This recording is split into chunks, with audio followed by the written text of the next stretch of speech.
meeting. Are you happy for us to jump straight in? No, not just yet.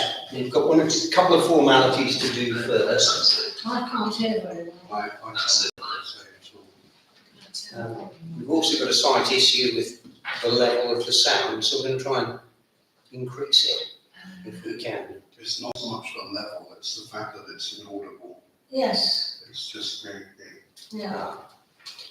Do you think if you came closer you'd be able to hear it? As I say, it's not the level, it's just the fact that it breaks up. But Okay, we'll It's just have to misty, isn't it? see how it goes then.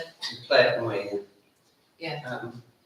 Okay. Have we actually started technically? I've started recording now. Right.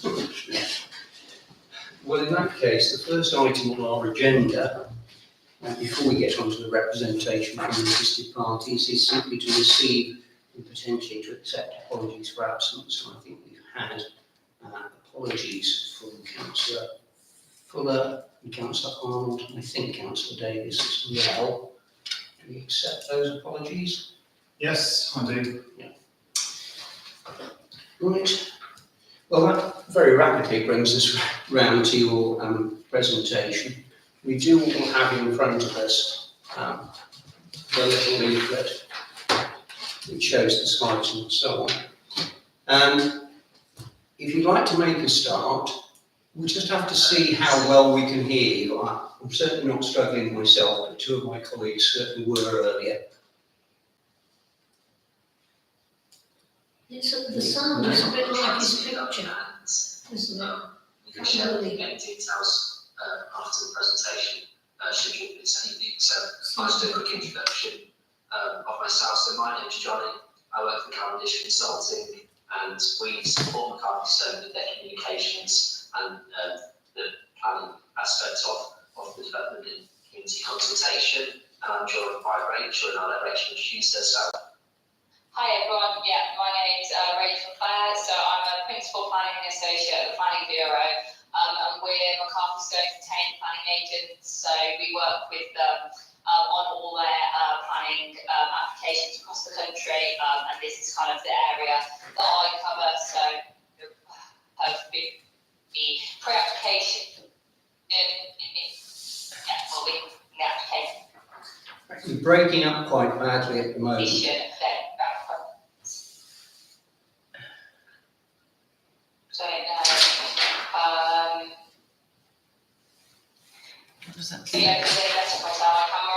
It might be, it sometimes works.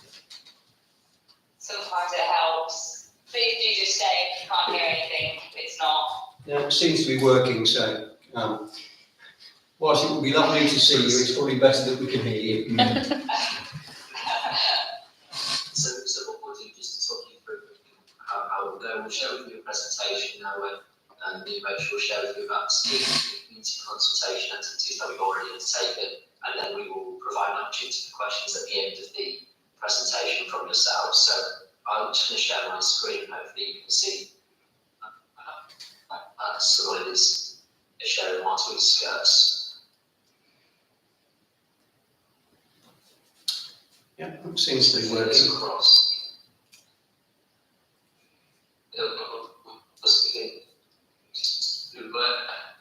In that sort of several slides. Right, the problem we've now got is that whilst we can see your pictures, we're now struggling to hear you because you're breaking up a bit. How do I sound now? Is that okay? Sounds okay. Okay. On the basis that we What can probably hear you, maybe you can talk us through it. Yeah, and I think we can share the slides with yourself afterwards in case it's not coming up that well. So I'll just crack on. Just a bit of an introduction about McCarthy Stone. I'm not sure kind of how familiar with them as a company and sort of what they do. So McCarthy Stone are kind of the UK's leading developer of retirement communities. So they do specialise only in building and operating retirement properties across the country. So that's sort of ranging from apartments and bungalows, which are obviously designed specifically to meet the needs of older people, with the aim to obviously allow people to maintain their independence for longer, but also having sort of help and support there if and when they need it. So the minimum age is generally 60, but what they find is that actually the average person is actually pretty much almost 80 by the time they make the decision to move to this kind of development. And generally the developments kind of local people, so it's obviously offering a choice of properties in the area, sort of people look to probably change their lifestyle, look to downsize, and have something with a little more slide, please, Joey. So just a bit of data, obviously in terms of, I'm sure everyone is aware that the country as a whole, and it's really seen locally, is that and there's a need for older person's housing to accommodate that change in our population. I think that's been seen quite acutely in this part of the country, is what the data is really showing. People are living for longer, and there's a real need for specialist accommodation that's not historically being delivered and still very much isn't being delivered across the country as a whole. So there's just sort of some stats there, sort of over the last 10 years based on the census data that, across Northamptonshire, the people aged over 65 has increased by almost a third. So, there's a real need to identify sites to develop sort of specialist housing to meet those needs, which has knock-on benefit in terms of bringing up that there is a big issue in terms of obviously under occupation. A lot of people find themselves in large family homes and they're sort of only occupying a small portion of that, generally because there's not suitable accommodation to move into that suits changing needs. So it's all a wider chain across the housing ladder, really. Next slide, please, Johnny. And then I've kind of touched been walking, but just in terms of there really is a need for this type of housing. So as sort of touched upon, we've very much got an ageing population, both nationally and locally, which is getting worse as time goes on. And sort of despite this, there is very, very little housing stock out there that is specialist kind of older person's accommodation, and that does kind of cause a bit of a backlog in the system, really, and causes further housing issues for other groups of the population. That's a trend that's very much being seen locally within Northamptonshire, and sort of if you drill down into the data kind of specifically at what was East Northamptonshire area. So it's really important that we identify opportunities to live at and meet the needs of the population. Next slide. So that's kind of all I'm going to talk about in terms of need and statistics, and I'll just run through the proposals and just probably expand a little bit on the information in the brochure that details have got in front of you. So it comprises of an existing dwelling, which is 90 Herne Road on the road frontage, an area of kind of paddock land to the rear, which is just unused at the moment. It's relatively overgrown. And if you're aware of the site, obviously just to the east on Redkite Drive, there's Tillier Homes work here. Living their development is just on the east and moving off the picture. So obviously we're in a pretty sustainable location within our settlement boundary, which is also a key criteria for Carpystone developments. There's a real push to be a sustainable place where people can access local facilities, without having to use a car, and certainly without being reliant on private transfer methods. But just in terms of accessing the site, so the proposals, you'll be able to see more clearly on the site plan, which I think will pop up in a minute, but the reason for incorporating it into the site is that that will be demolished as part of the proposal, and an access road will come through where number 19 currently is, with the main retirement living building sort of sat on the paddock land. And just for a bit of context, reason for not accessing off Red Kite Drive is that there's a ransom strip on the western edge of Red Kite Drive that has been maintained by Kia and I believe some other people. So clearly that wasn't an available option to take access off Red Kite Drive, which is why it's been taken off Herne Road through acquiring number 19. Next slide, please, Johnny. So in terms of the proposal themselves, it, as I mentioned, sort of a retirement living apartment building on the main paddock land, comprises of 42 apartment. There'll be a mix of 1 and 2 beds, and it's a retirement living scheme. So as it says here, that's C3U class, so it's not a care home.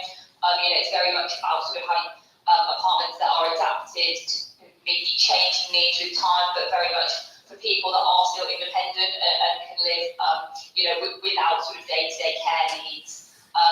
And then just on top of the apartment building, there's just going to be a replacement bungalow put on Herne Road at the frontage, which has kind of come about from discussions with the planners at Northamptonshire.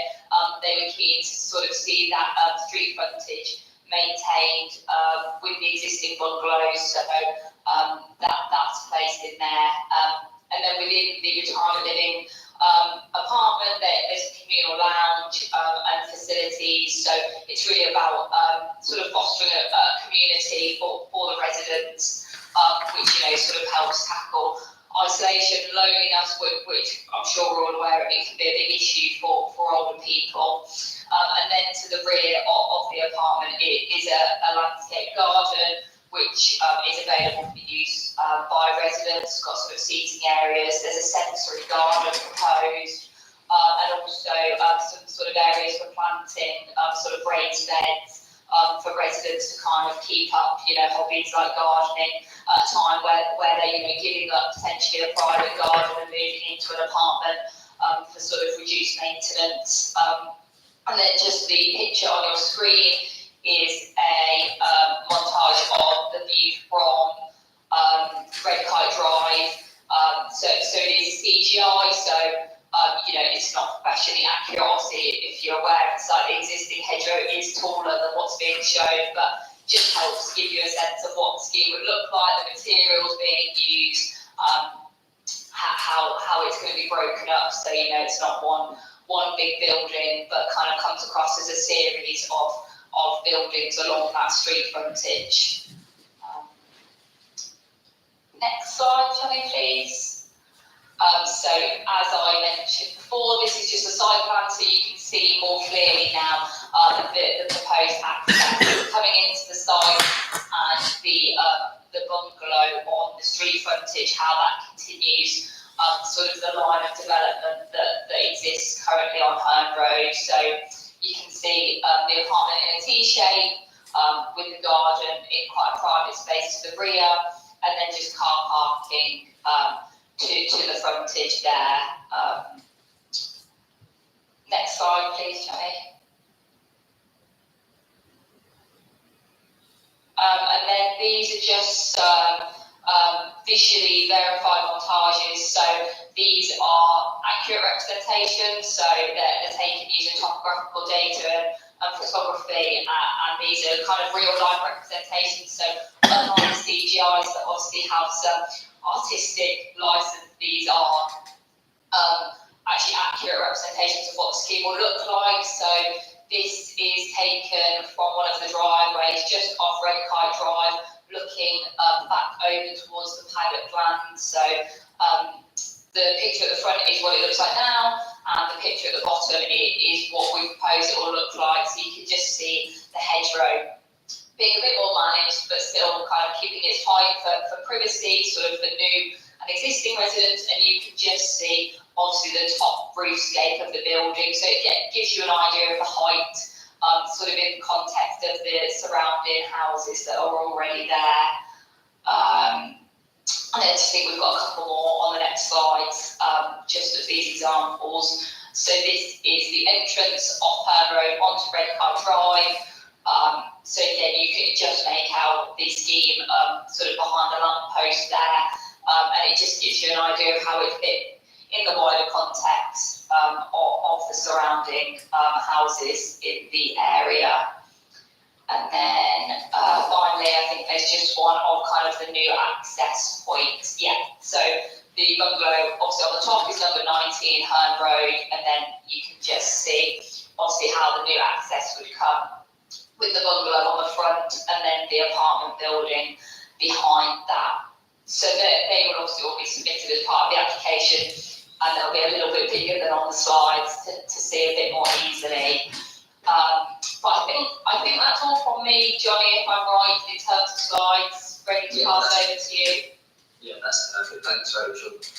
So just to summarise for some of the community benefits that we've heard about from Rachel already, but it provides much needed new homes for a local lot of people, and as a result of that, the location that we've chosen now will increase footfalls in amenities. Older people we found through research and statistics typically spend more money locally rather than online, which helps local businesses and supports the retail jobs and keeps businesses open in the community, which is always a good thing, especially when you think about the town centres and local town high streets. So that's a good thing. It frees at least 84 sized starter homes. So what we typically find is that older people still live in their family homes and they're yet to downsize, and as a result of them purchasing the Carving Stone apartment, it then allows the opportunity for either young people or families to upsize or purchase their first time property as a result of moving into one of our schemes.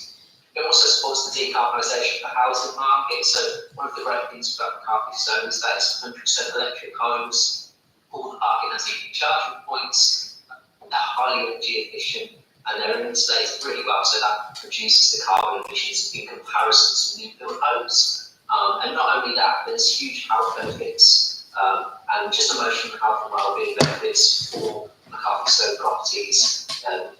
There's a reduced risk of slips and trips and dementia because of the fact that they're around people, and it reduces isolation and loneliness. And I think one of the things that we've really recognised post-COVID as well is how we can make the apartment living and the retirement living experience much better, and that's why there's been such an emphasis on the gardens, the residents, and it's trying to keep that opportunity for residents to be able to mix with one another, so that they're not alone. They can build some good friendships in the later years of their life.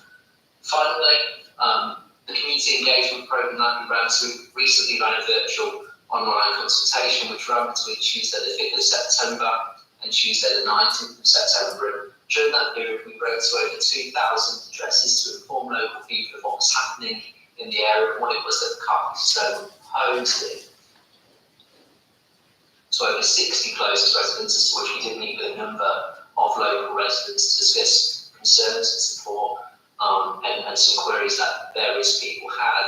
And within that period of time, we also operated a consultation box where people could email their thoughts, request a time to meet with us, and we also had a free phone telephone number where people could call to request some time to speak with a member of the project team.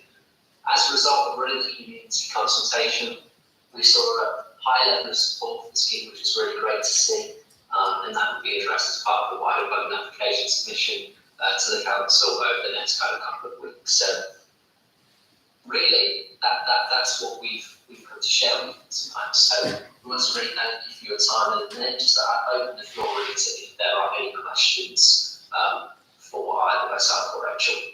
Well, thank you both for your presentation. Do we have any questions? I don't. Luke? Hello, can you hear me? We can, yeah. Yeah, hello, I'm Luke Jones. I'm just wondering, how much can a resident expect to have to pay for a 1 or a 2 bedroom apartment? I'll step in.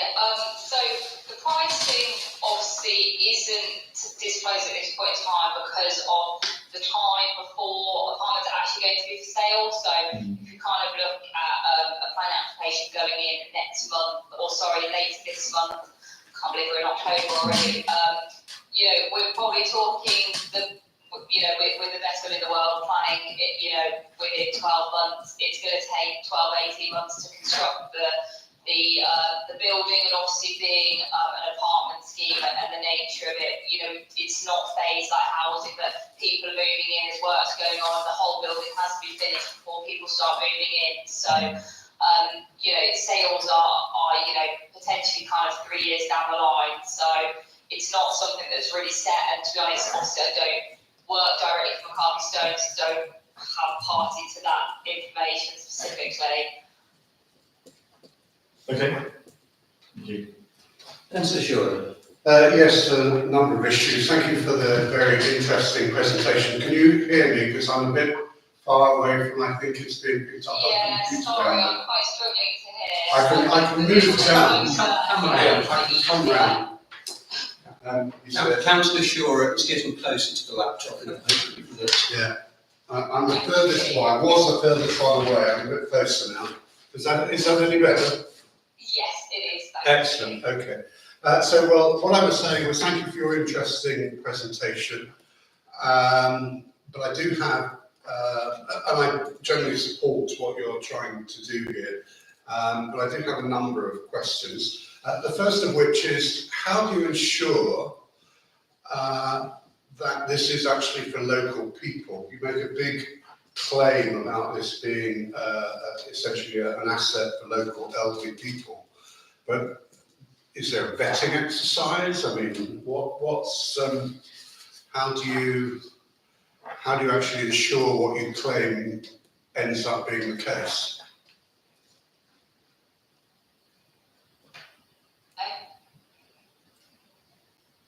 Are you still there? Yeah, I'm still here. Yeah. Oh, sorry, it just cut off, but I did hope you didn't miss anything of what you said. So there isn't a criteria in terms of it only being for local people. So to say, there can't be a prejudice against people not living within the local area. It's just generally what we find if we look back across McCarthy Stone schemes that on the whole, it's the fact that it's very much local people looking for suitable accommodation that, it is often not available in the area. Obviously, there is no, I take your point, there is no criteria vetting process, there is no... So in fact, we could end up with 85 people coming from outside the local area? Yes, in theory. Because they might be the only ones that can afford it. That may be the case. So the claim also then about 85 homes being released is to be taken with a pinch of salt then? That's what statistics show, that on average they're the homes released, or still no specifics about them being, only with outdoors.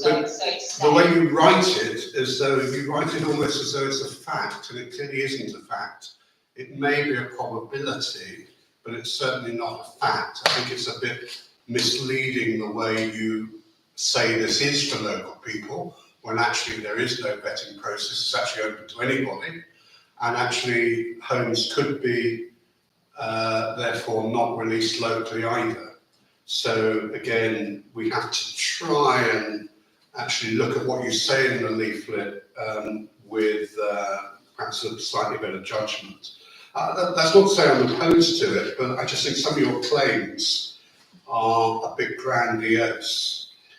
So, for example, the claim that all of these local people are going to spend £500,000 a year in the local shops. Well, if they're already local, they're already doing that. That's actually not a boost to the economy. It's actually only a boost to the economy if they're coming from outside. So it's kind of contradictory. So some of the evidence you give here is rather contradictory. So, for example, the figure you talk about, the savings for the local NHS practice, again, that's kind of contradictory, because if they're releasing 85 local homes, that will be filled by, as you rightly say here, younger people with families. That will completely outweigh that savings. So I really struggle with some of the statistics that you give in here. Take your comments, obviously, take that. I mean, I think in terms of the spending on local high streets, I'm not sure, Johnny, if you're able to provide the exact report that comes from. I can't state it off the top of my head. As I say, I still feel that it's a good use of the space there, but I just feel that you ought to be perhaps a little bit more black and white in some of your claims. That's all. Thank you very much. I'll leave it there. One, No, appreciate your comments. certainly at least one from me. You say that there are 30 parking spaces provided. How did you come up with that figure when there are 42 apartments?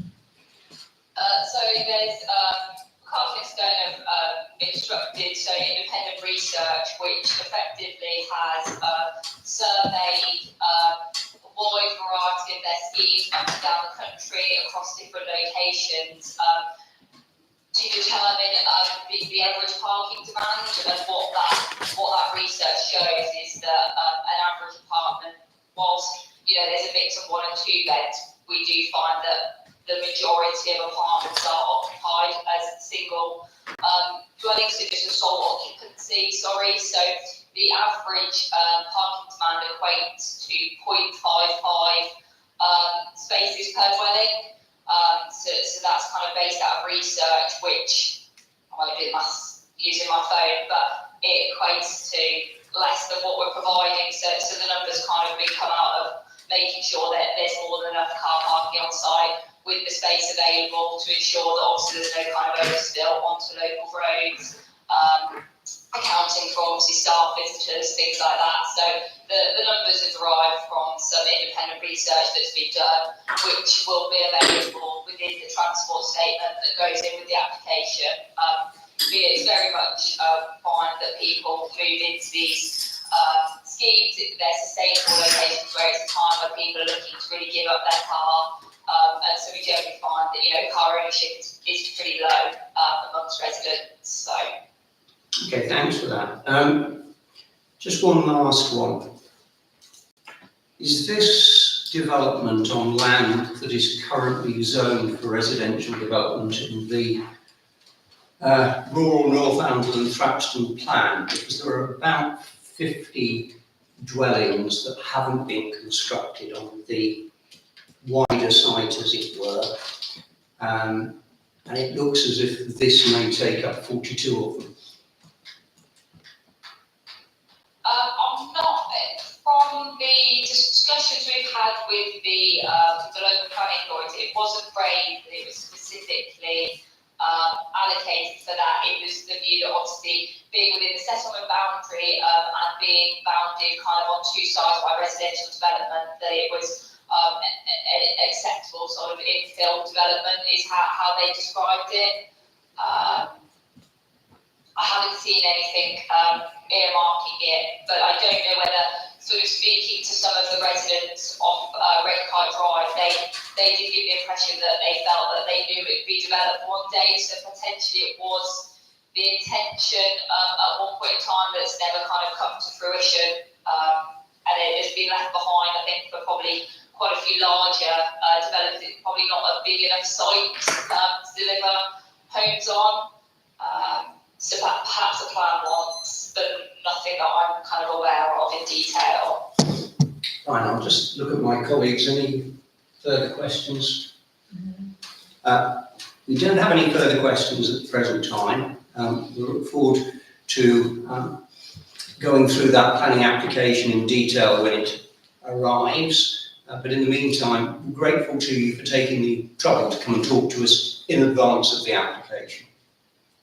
No problem. Hopefully the connection's been okay in the end. And just to kind of keep you informed about timescales, so that planning application will probably be going in within the next couple of weeks. So by the time that the payments are made and it's validated, I suspect it will probably be live, in the second half of this month, which you'll also be notified about.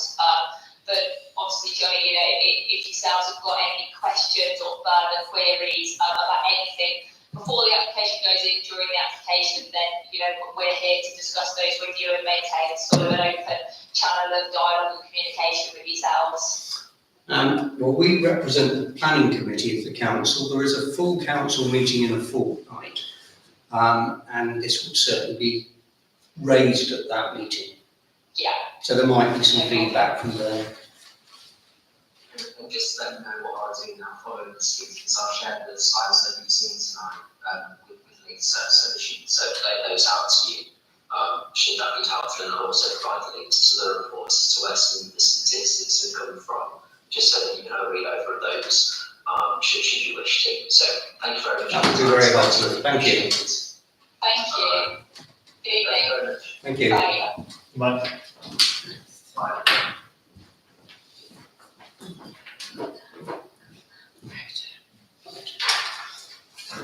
I loved it. So local was every Every other other word. sentence. You know, it's local. Oh, it's going to be individual. It's not like the basic at the bridge, whereas you've got to be over 57 or whatever. No. Well, we'll have, I suspect, What was considerable that? discussions on this particular application when it appears, which might very well be at our November meeting. Indeed. In the meantime, we better get back to conclude this meeting. Trees, can't we? First of all, do we have any declarations of disclosure even peculiar interests?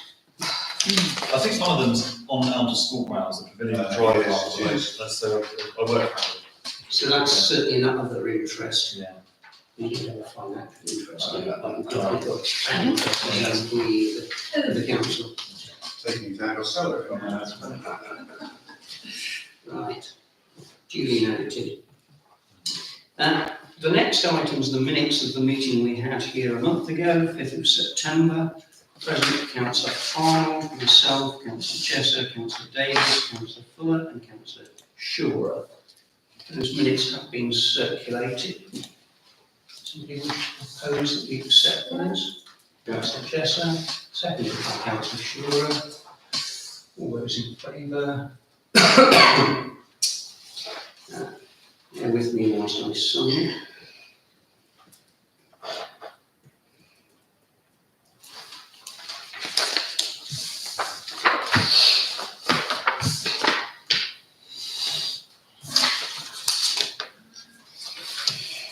Well, that actually brings us on to the planning applications themselves.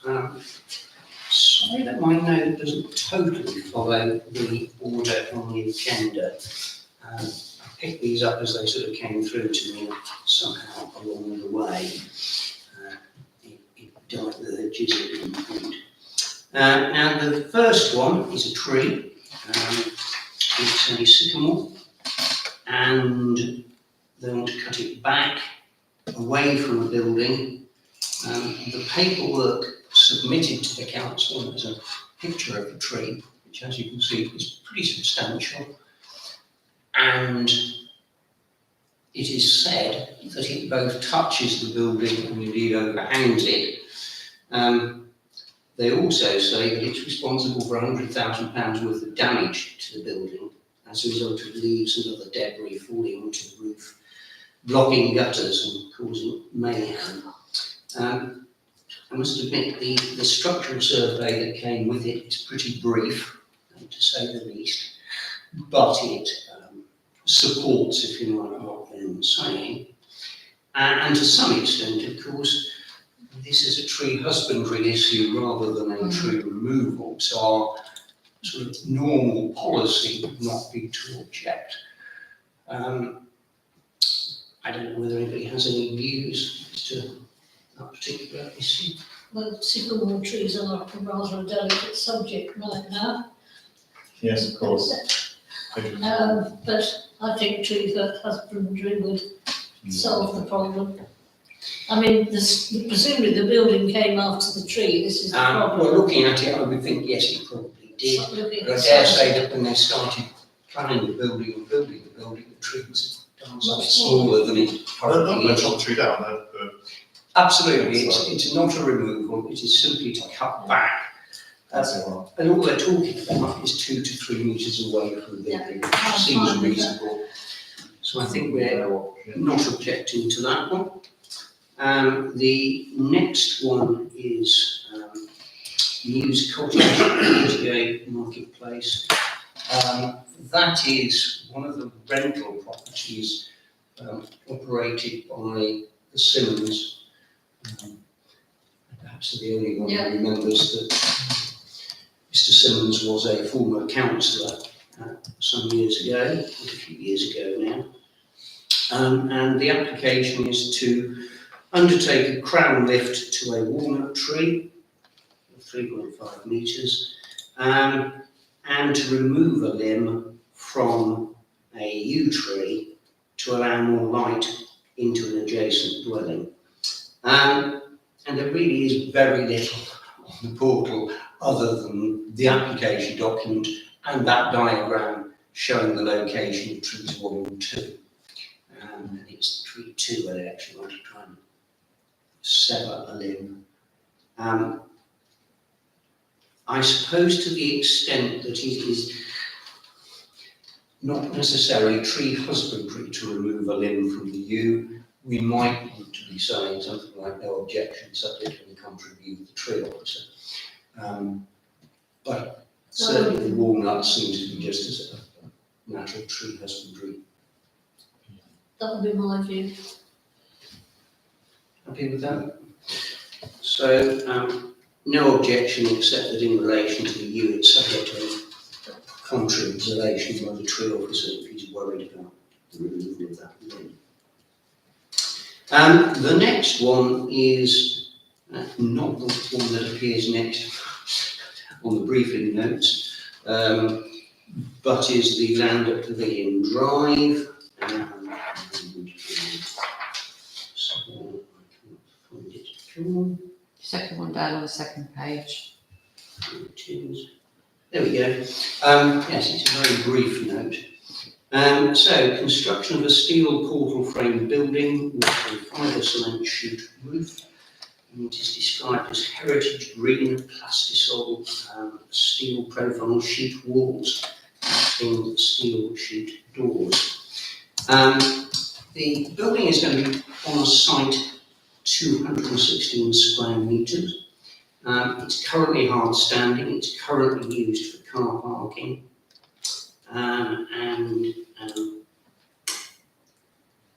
That area currently has a capacity of 50. With this building in place, it will reduce the capacity to 40. The building itself, 18.2 metres long, 12.2 metres wide, and a pitched roof going to 5.3 metres to the ridge. Twin doors, no windows, although there will be some roof lights. And essentially just there for storage, garden equipment and grounds maintenance machinery to the extent that that's different to garden equipment. I think there might be, This is, if we can find the one that shows that, yeah, there you go, it's not. That's the location. I think all you can do is look at the thing on the right hand side, and what you basically see is what looks like a garage-like structure almost. Doesn't have windows in it, does have those twin doors, and you can see the sort of materials. It's sufficiently tucked away, it's difficult to imagine a single residential property being affected by it, as far as one can see. It's not massively high either. And Going to worry the general public, is it at all? it's unlikely to, Mm. because of its location up Pavilion Drive. The land up there is pretty unused. Yeah. And although it does seem to cut back on an amount of car parking, whilst I can't say for certain, but I'd be a bit surprised if that had any significant impact, because I think it's pretty unlikely that there are ever 50 cars that want to park on that area, and the council checks may know better than that. I didn't know there's a car park there. It's I don't know that it's official It's car not really a parking, I car think it's a park. space in which cars could park. That's exactly what it is. It's a yard. True, Councillor Shaw. but I think it does raise an issue that the school are effectively shedding all this car parking space, which they may or may not use. Whereas the school actually creates quite a car parking problem in town. And I think they kind of need to sort one thing out before the other. If this car parking space isn't being used, it should be being used because cars are being parked in town and in our car parks. So taking this car parking space out of the equation, I actually have a bit of a problem with that. Yeah, yeah, and I see where you're coming from with it. Whether it's used or not is not to me the point. If it's not being used, the school ought to perhaps try and convince their employees to use it rather more. I think I'm very surprised they've used the word car parking because it's not, when you think of a car park, it's not that. It's Quite rough up there it's from rough what I lines remember, that it's, yeah. that the workmen just put cars on. It's described as an area of hard standing, and it is, the phraseology is car parking capacity. All sorts of things have a car parking capacity. Sure, You don't necessarily have cars parked on them. I take that point. And there wouldn't be people working for the school a long way away from that point would certainly not be Yes, it's using it for difficult to imagine parking. some people Because parking it's there really because only where in the they, sports their area. employment would otherwise take them, I suspect. It's not near any of the houses, is it, particularly, apart from the ones behind it? No, I'm just trying to, Hmm.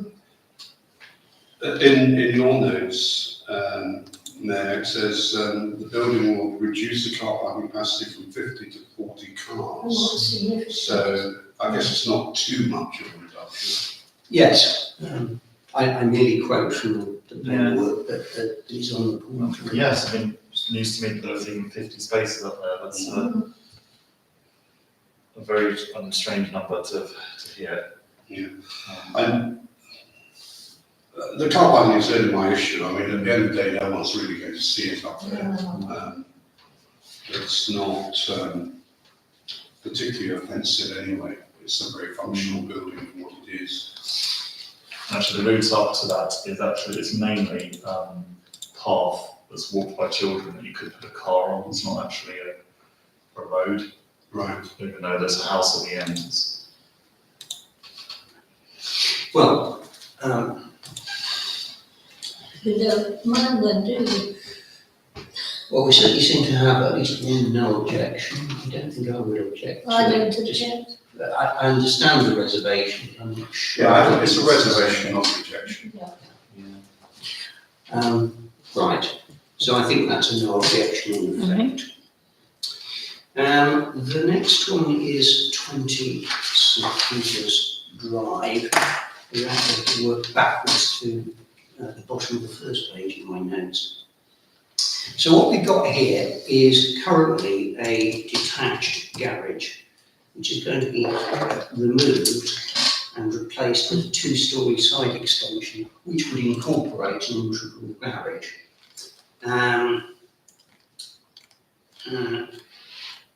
As I noted, there are presently 3 bedrooms at first floor level. The proposal would add a 4th bedroom at that level. A bit of information about the construction materials, which is set out there. There will be solar panels installed on it. There's a extension on the left-hand side, and I think when you get to actually look at elevations, it becomes a little bit clearer.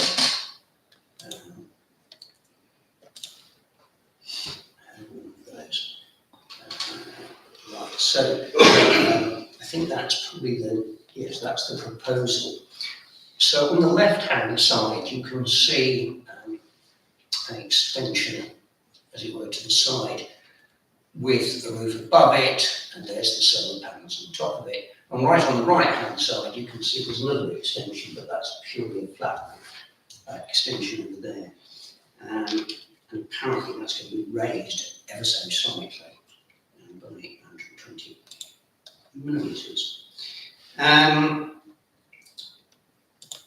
If you can look here, so we've got, Sorry, just go back to that one. is it that one? No, that one. Yeah. It's that one. What we've effectively got is an area of cladding at first floor level, and the overall height, which I think is simply consistent with the current height in fact, of 6,960. The only comment that was on as at the weekend came from NNC Highways, just making the usual point. We're increasing from 3 to 4 bedrooms under parking standards. That means you need 3 off-road parking spaces of certain dimensions. And also, if you're going to have a garage, it has to have certain dimensions as well. I don't think that's easy for me to work out whether the proposed internal garage or integral garage has those measurements. A lot of the houses on St Peter's Road have been extended, sometimes quite significantly over the years. I don't know if there's actually there's a photograph.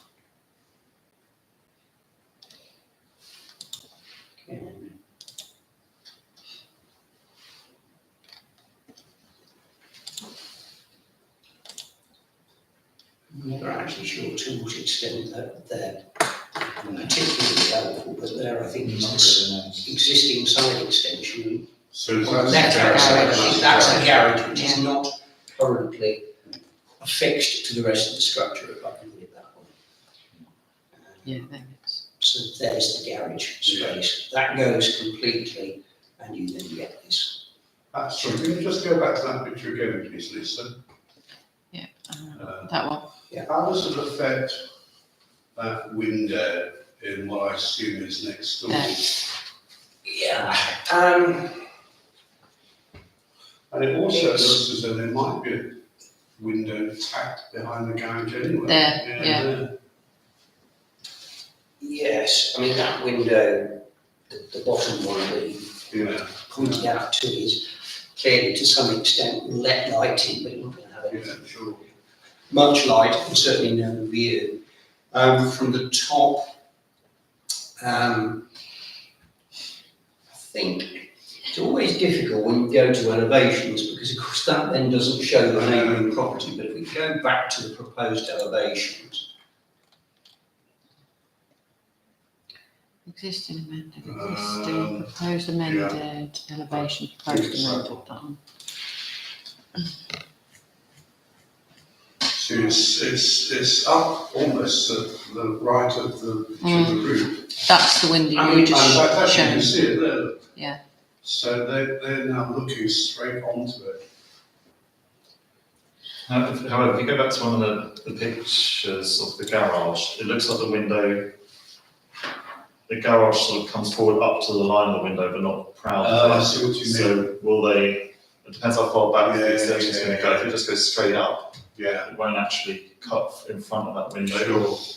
And the windows are going to continue having back a to view of that the roof. again. And just a loose side of a roof would just have It won't have any. walls. It all depends how far into the garden the extension goes. It looks like it's exactly, well, no, that's the front of the house. When I look at the rear, Yeah.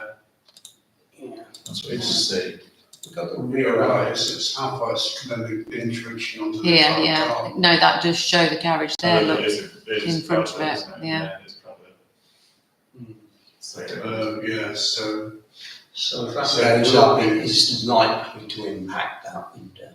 If we get, we better have a side elevation from that side.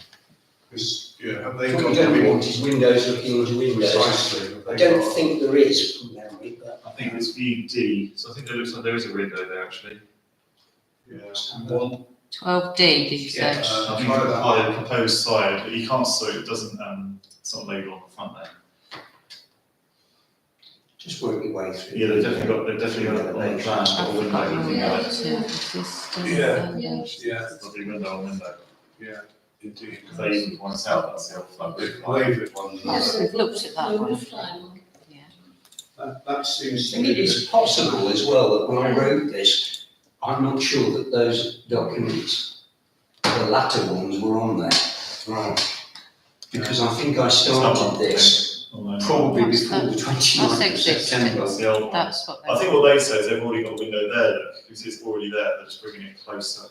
That's the one I'm on, so if you look down there, the bottom drawing, that's Yeah, that's. the high window looking back.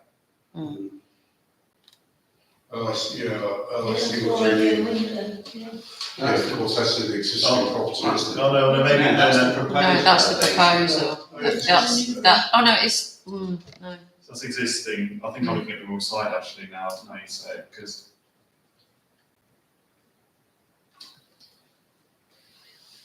Yeah, it's low down, look, Yeah, no. it's level with their eaves there. sorry, no, view D is actually the other side of the house, I think I'm sure now. Yeah, you need them all out in front of you, don't you? It's Yeah. really awkward flicking between them. It is quite difficult to work out. Well, anyway, I think all that matters for us to say is that we're not sure about the windows, right? Mhm. Can we just say that needs? So It's does a concern, because I don't think that it's necessarily a valid planning concern, that it will cut back light through the window and so on, and there'll be legal issues, but it isn't that.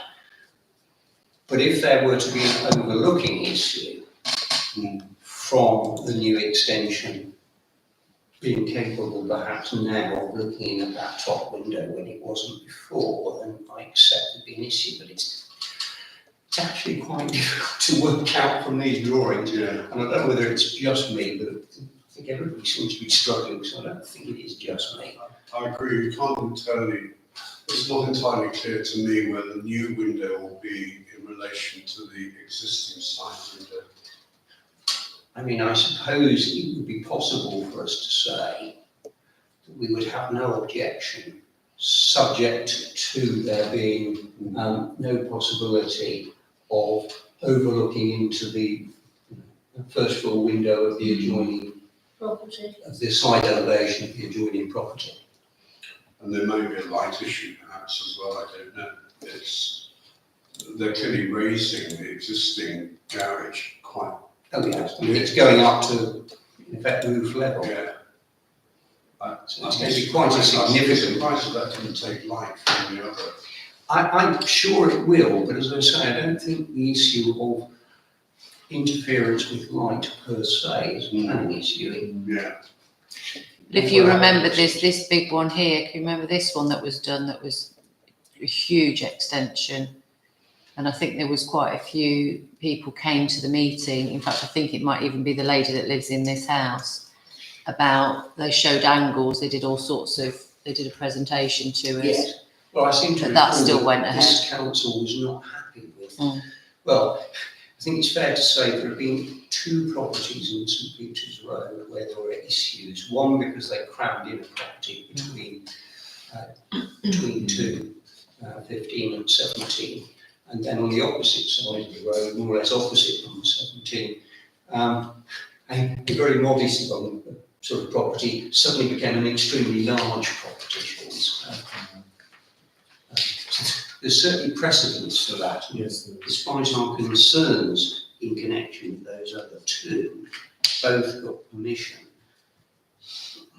So I anticipate that, subject to there being sufficient car parking on site, and again, it's not that easy to tell. If you go back to the sort of site plan, where there is one somewhere.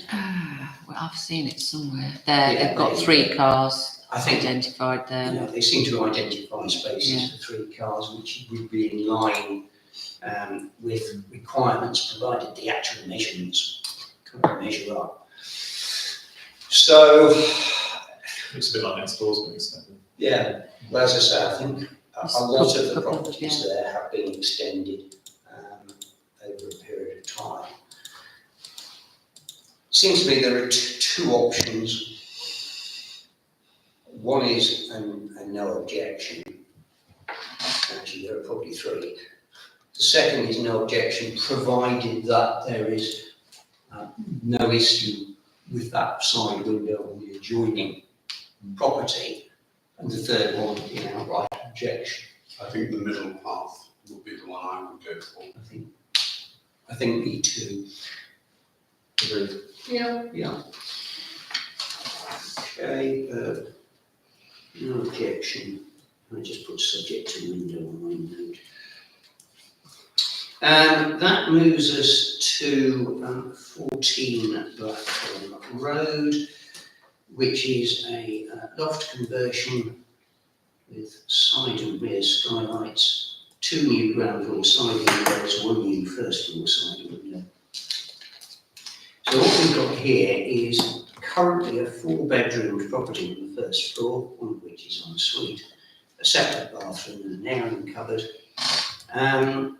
Then what you end up with on the first floor level is 3 bedrooms, 2 of which are en suite, and still a separate bathroom. And then what is described as a study at the first floor level. Now I suppose what is described as a study could equally easily be a bedroom, although it's a relatively small room when you look at the floor plans. But now, in what is currently the loft, with the loft conversion, you end up with a 4-bedroom. And so, one of the 4 bedrooms currently at first floor level becomes a lobby for the new loft bedroom with new stairs, essentially going up to that. And then the existing airing cupboard becomes enlarged into an ensuite. New window to match the existing ensuite window, new windows to match existing, and various Velux roof lines. So we're going to have a look. There's simply indicating to us where on Blackthorn Road it is, and then if we can have so I think that's, yeah, so that's the existing floor plan. And in the middle is the sort of first floor plan.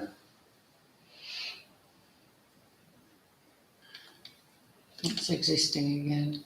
So try and fix that in your mind, and then we've got that. So the first floor is reconfigured down to 3 bedrooms, and then, as it were, top right corner is what's described as the little study. And then you see the staircase to the side of that, and then that takes you up into the loft bedroom, if I can call it that.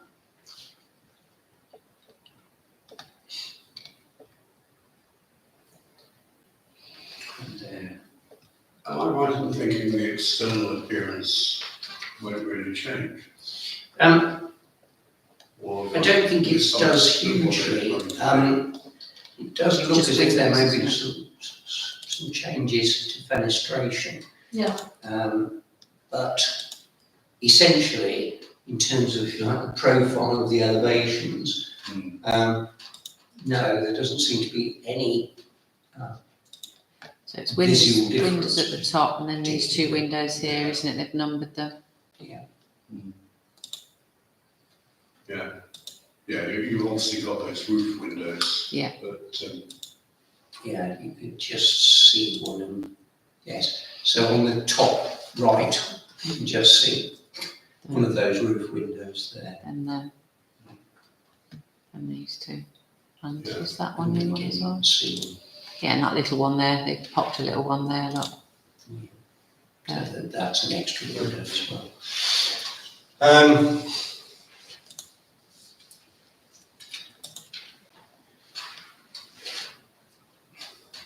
On its face, there doesn't seem to be any obvious issues with it.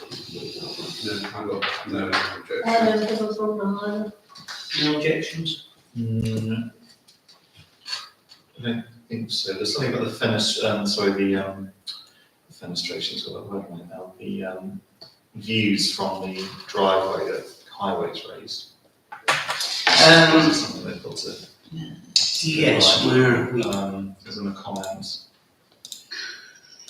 That's the word they use, it's gone. If highways have raised an issue, they've raised it since I did my note again. Yeah. And I checked that on It's about parking. Sunday morning, I think it was. In fact, I put, there were no comments on two of the others, and then highways went and put them in. So, There's like 3 parking spaces, and that's the pedestrian visibility displays. yeah. If you like, it's what Because the houses, I think, they're quite grown at the front. fairly normal But yeah. in getting. Yeah, well, I don't thoroughly have a disagreement with the whole. Well, I mean, to some extent, they will either satisfy highways or they won't. I couldn't see any reason to object to it. No, I don't either. So that's no objection to number 14. And then a bit further along the road, there's 34A, that full road. This is quite a significant development, if I can put it that, of a building. It would be worth looking at, if you like, the before and afters in terms of the existing elevations and the proposed elevations. So what you've got currently is a 3-bedroom bungalow with a garage. It ceases to be a bungalow with a bedroom, it becomes a pretty significantly sized house because it gets a first floor and then has 4 bedrooms with the consequential observations by highways about inland parking required. It will also have a detached but open fronted wooden garage, which is in effect going to be at right angles to the building itself. So there's what it looks like as That's before. changed. So they've got a little modest bungalow. And let's go back to that. And suddenly your little modest bungalow becomes something wholly different. And then, as it were, on the left-hand side, there's that garage area which has an open frontage there. But it is a very significant change to the street scene. If you look at the location plan, I think it's the location plan as opposed to the site plan, you'll notice that it is currently a little bit away from the property, if I can put it this way, beneath it. However, by the time that lot's built, it looks to me as if it's going to be built up pretty close to the boundary, all the way.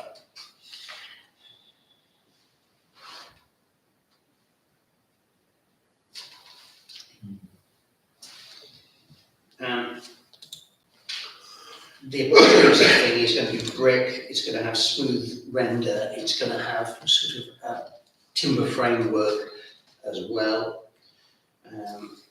Plain clay tile roof, some small roof lights, and essentially you have what can only be described as a fairly significantly sized upstairs with en suites and a separate bathroom and so on. On one side elevation, there are no windows at all, as far as I can see. On the other, there's a single window in the ensuite shower, which almost by definition looks to me as if it's going to have to be some sort of obscured glass, because people presumably aren't going to want people to be able to look into them as they wander in and out of the shower. And then you've got a master bedroom, that's got 2 windows which look out into the garden, but we've got another one looking to the side. And then bedroom 4 also has a window looking to the side. So if you can go to the floor plan upstairs. So it's Proposed. floor plan proposed.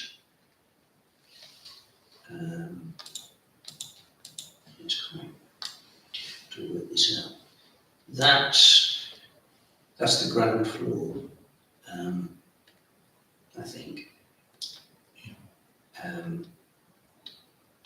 With as you can see, the detached garage and so on. If you can find the first floor one, it's there somewhere. I have a feeling it's on the same diagram as something else. First floor Look existing. at, And, it's there somewhere. I know I've seen it, so I'll work out where it It is. shares a page with something else. But not floor plans, I didn't see a second page, let me have a So look floor again. plans proposed. No, No, it's- it's only one. But there is a floor plan for the upstairs, That's correct. because that's where I got all the data for the windows, and I sat and sort of pulled over. I'm just trying to figure out where that is. I That's think it came in floor existing. plans existed. No, No. I mean, that is just literally Yeah. existing. It's not- Um, Oh, Site floor plan, plan, site site plan plan, proposed. yeah, I've that seen is that, that. yeah. Yes, yes. From that, you can actually start to work it out. So that bottom drawing, for example, there's the garage, which is open fronted. You can get a couple of cars in, and it would appear that you could get at least a couple of cars on the driveway. Now, bearing in mind the rules about garages, which says even if it's a double garage, it only counts as one parking space. But then from that diagram, you can start to see where the windows may be. I think that's right. And we go to that first floor plan. I'm not absolutely sure. At the top, there's that sort of little square area, and I haven't quite worked out what that is. This bit, on that, Yeah. that's the sunlit light into the kitchen. yeah, it'd be probably one of those lantern-y type. That's the first floor, so it's I don't know, unless, as you say, it's. It's just a single story roof over the kitchen, I think, with sunlight over We it. don't think there are any windows on that, we're going to call the top side, which is the one that, curiously enough, I think, is facing If you the look at property that's furthest away. So I think the way it orientates is that the It is. property that's closest, Yeah. there are some side windows. So if you look at the master bedroom, which is the one to the right at the top, looking out over that area, there's a side window there. Yeah, it's this one. So another one in the console area. Yeah, This bit, David, so that's. Yes, That's so we've got that side window there, and then obviously ground floor level, we've got some windows there and that, which I think also there. It's one of those ones which you see that. My impression is it's going to look extremely large on that side. And councillors may recall that, was it last month or the month before, there was one where we didn't object to it, surprisingly, and the planning authority turned it down. Because in effect it was a kind of overdevelopment on that site, it altered the street scene, it was kind of too much mass.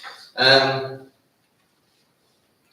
the impression I developed, but it's very much a personal view, was that is going to look just too much on that side.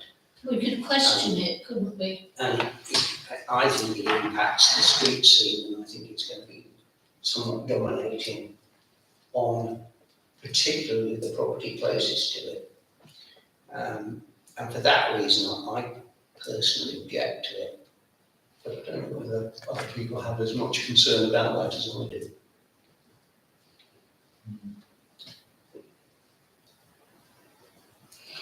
The problem is, you look at some of the new houses, like the houses near to the long-stay car park,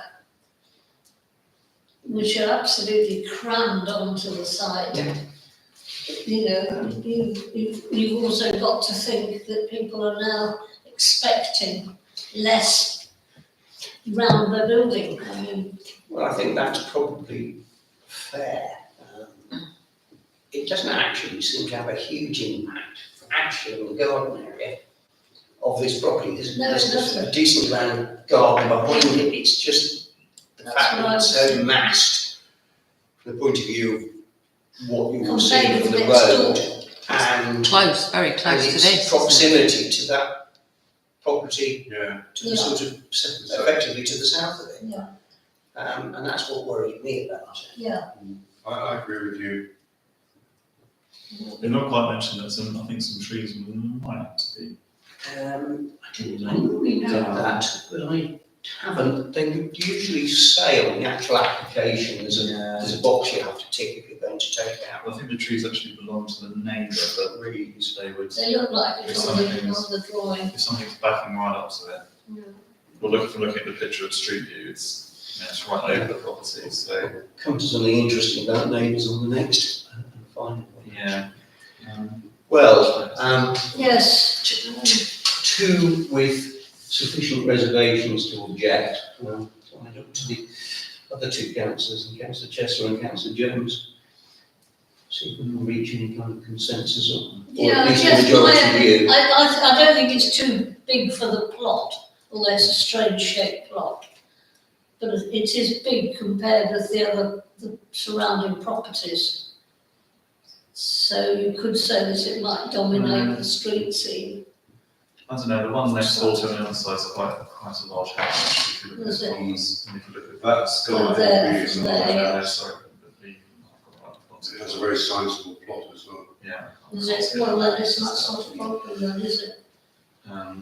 So for We're just trying to use Google Street View at the moment. yeah, so this is the one in question, that's one next door on that side.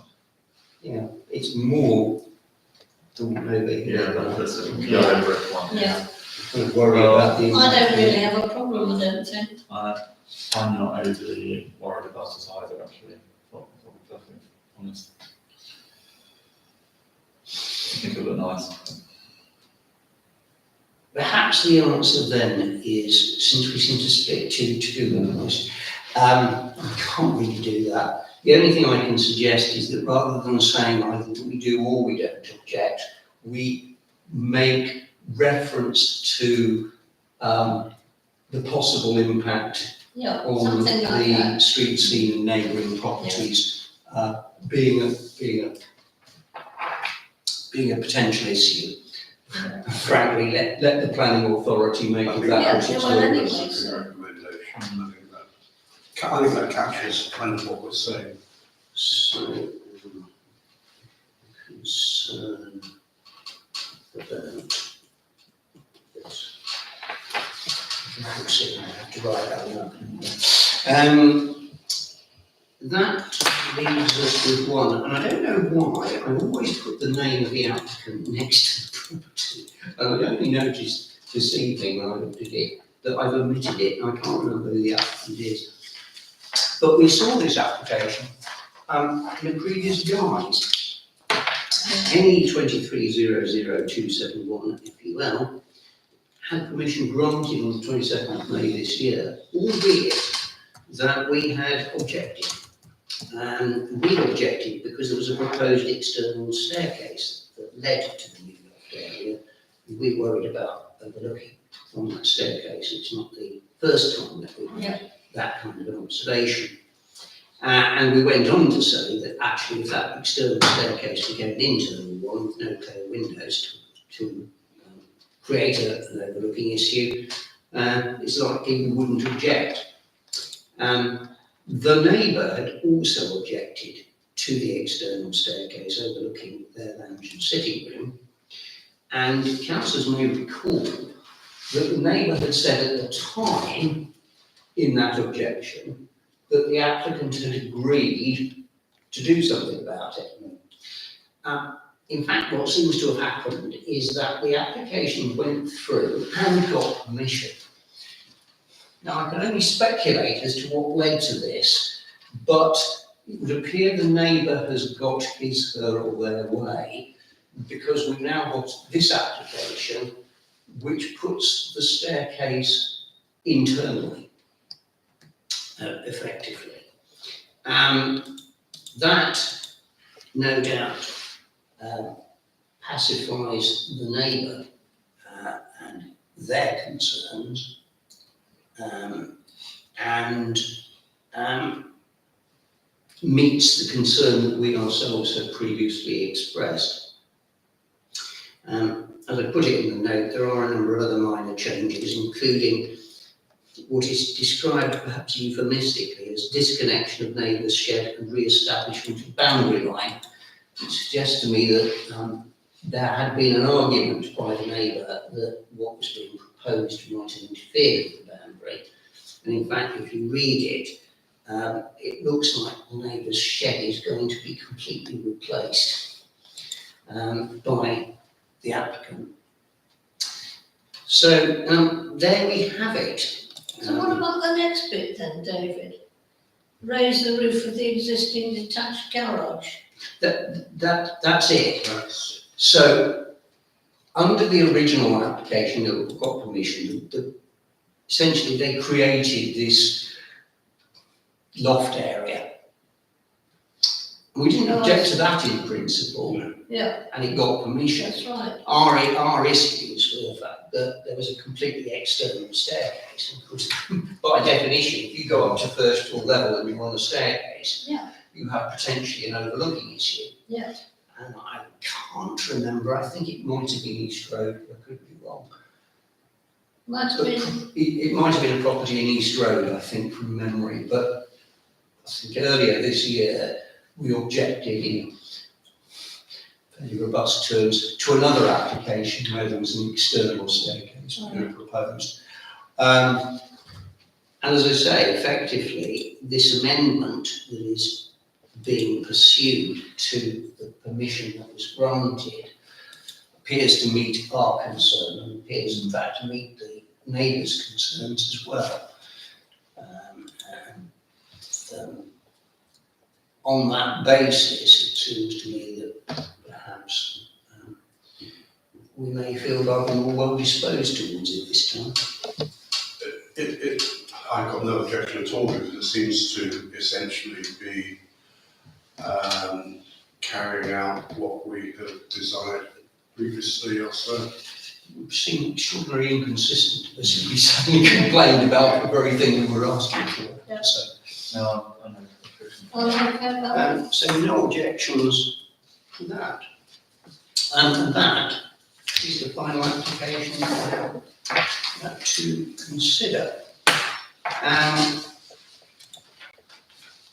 Just by way of observation, I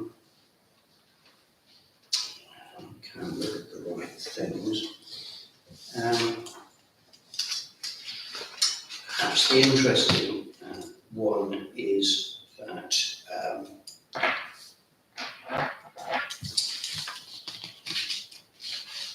the Prince William School, fairly significant works, perhaps in two surprisingly, improved.